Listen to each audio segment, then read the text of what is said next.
चंद्रशेखर जी, धन्यवाद।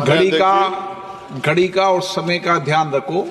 6:30 बजे मंत्री जी मैं का जवाब आना है। आपके एक से एक शब्द की वैल्यू समझता, आप कहो मैं बैठ जाऊंगा सर। नहीं बोलिए, आपको बोलने के लिए देश की जनता ने भेजा धन्यवाद है। धन्यवाद अध्यक्ष। हम आपदा प्रबंधन संशोधन विधेयक पर विचार कर रहे हैं सर, जिसमें मूल अधिनियम की 79 धाराओं में से 51 धाराओं में संशोधन का प्रस्ताव है। हालांकि ये संशोधन आवश्यक हो सकते हैं, परंतु यह तरीके कुछ जटिल हो सकते हैं, खासकर नए सदस्यगण मेरे जैसे के लिए, जिन्हें मूल अधिनियम और संशोधन विधेयक दोनों का अध्ययन करना पड़ता है। इस विधेयक की समझ में कठिनाई हो सकती है और विधायी प्रक्रिया में जटिलता आ सकती है। इस संदर्भ मेरा सुझाव है कि यदि संशोधन विधेयक के माध्यम से मूल अधिनियम को ही प्रतिस्थापित करके एक नया विधेयक प्रस्तुत करे, तो यह न केवल विधेयक को अधिक स्पष्ट और समझने में आसान बनाएगा, बल्कि लेजिस्लेटिव ड्राफ्टिंग प्रक्रिया को भी सरल कर देगा। वर्तमान में संविधान की 7वीं अनुसूची में इसकी स्पष्ट एंट्री का उल्लेख नहीं किया गया है। मंत्री जी कृपया यह बताने का कष्ट करें कि वर्तमान विधेयक संविधान की 7वीं अनुसूची के किस एंट्री में कवर है। यह प्रश्न इसलिए महत्वपूर्ण है क्योंकि यदि हम इसे संविधान की 7वीं अनुसूची में स्पष्ट रूप से दर्ज करते तो यह विधेयक लाने का आधार और संसद की विधायी शक्ति को स्पष्ट रूप से मान्यता मिलती। इसके बिना यह विधेयक संविधान के तहत अपनी पूरी वैधता का दावा नहीं कर सकता, जिससे इसे लागू करने में होने में अस्पष्टता उत्पन्न हो सकती है। इसलिए मेरा सुझाव है भविष्य में इस प्रकार के विधेयक लाते समय संविधान की 7वीं अनुसूची में आपदा प्रबंधन के लिए एक स्पष्ट प्रविष्टि जोड़ी जाए, ताकि संसद की विधायी शक्तियां स्पष्ट रूप से विधेयक और औचित्य की तरफ पूरा करें। मेरा प्रश्न केंद्र सरकार द्वारा राज्य को आपदा के समय धनराशि और अन्य सहायता प्रदान करने की तरीके से संबंधित है। हम सभी जानते हैं कि जब भी कोई आपदा आती है, केंद्र सरकार विभिन्न राज्यों को राहत देने के लिए धनराशि और सामग्री भेजती है।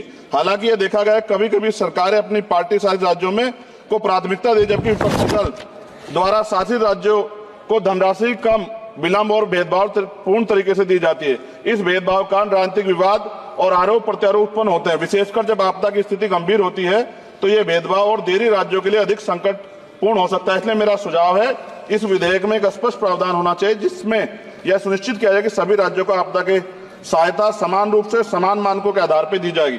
यदि प्रारंभिक सहायता प्रदान की जाती है तो यह सभी राज्यों के लिए समान और किसी भी राज्य में भेदभाव का शिकार उसको ना होना पड़े। साथ साथ विधेयक में यह प्रावधान है कि आपदा डाटाबेस के साथ अगर आर्टिफिशियल इंटेलिजेंस, रिमोट सेंसिंग और डाटा एनालिटिक्स जैसी टेक्नोलॉजी का इस्तेमाल कर डाटाबेस की उपयोगिता बढ़ा सकते हैं।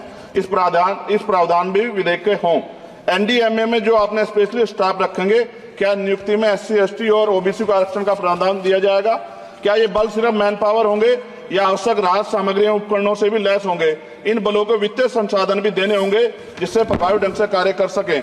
आपदा प्रबंधन नीति डिजाइनिंग में पूर्व चेतावनी प्रणालियों के उन्नयन को शामिल करके पूर्व चेतावनी प्रणालियों को प्राथमिकता दी जाए। आपदा प्रक्रिया कोष में ऐसे प्रावधान होने चाहिए कि आपदा होने के 24 घंटे में ही प्रभावित राज्य जिला प्रशासन को एक निश्चित प्रारंभिक राशि जारी हो सके। जापान जैसे देशों के तहत 72 घंटे की महत्वपूर्ण प्रतिक्रिया योजना को लागू करना, ताकि समय और बचाव कार्य कुशल समय में हो। जनता और NGO को भी एक्ट के तहत बनी सभी एजेंसीज के साथ मिलकर काम करने की योजना पर बल दिया जाना चाहिए, किंतु संशोधन विधेयक में ऐसा कोई प्रावधान नहीं दिखता जो कि आपदा के समय नागरिकों, NGO और सामाजिक संगठन रोल को सुनिश्चित करे। आपदा राहत को नागरिकों के लीगल राइट बनाने पर जोर देना चाहिए।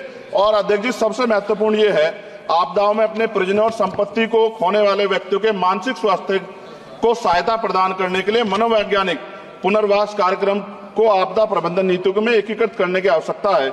वायु प्रदूषण ये भी एक तरह का डिजास्टर है। दिल्ली और NCR के तमाम क्षेत्रों में अध्यक्ष जी इतनी बुरी हालात है, हवा जहरीली हो गई है। मेट्रो सिटी में सब जगह हाल है, इसको भी इसमें जोड़ा जाना चाहिए। लोगों का जीवन कीमती है, लोग जब सुरक्षित नहीं रहेंगे तो फिर जीवन कैसा? सर, नगीना लोकसभा क्षेत्र से मैं आता हूं सर। किसानों को हर बार बाढ़ के कारण नुकसान होता है और जब वो जाते हैं दफ्तरों में तो अधिकारी धमकाकर भेज देते हैं वापस। कोई मुआवजा नहीं मिलता, मुआवजा के नाम पे खाना पूर्ति होती है। सभी लोगों में चिंता है अध्यक्ष जी। इसलिए मैं माननीय मंत्री जी से मांग करूंगा कि जो मांगे हम देश में रखी हैं, अगर उनको जोड़ दिया जाए तो इसका फायदा आम जनता, किसानों, सब उन वर्गों को मिलेगा जिनके लिए हम लोग सोचते हैं। और भारत बड़ा देश है, बड़ा भूवर्ग है, कहीं बाढ़ है, कहीं अग्नि है, कहीं जो है रेत की समस्या है, तमाम तरह की मुसीबतें यहाँ है। तो मैं माननीय अध्यक्ष जी आपके माध्यम से सरकार से मांग करता हूं और माननीय मंत्री जी से कि इस बिल पे, जिस विधेयक को और मजबूत करें जिससे इसका लाभ जनता को। माननीय अध्यक्ष जी आपका धन्यवाद। नहीं, नए सदस्य, लेकिन उन्होंने बहुत अच्छा विधेयक पर बोला है।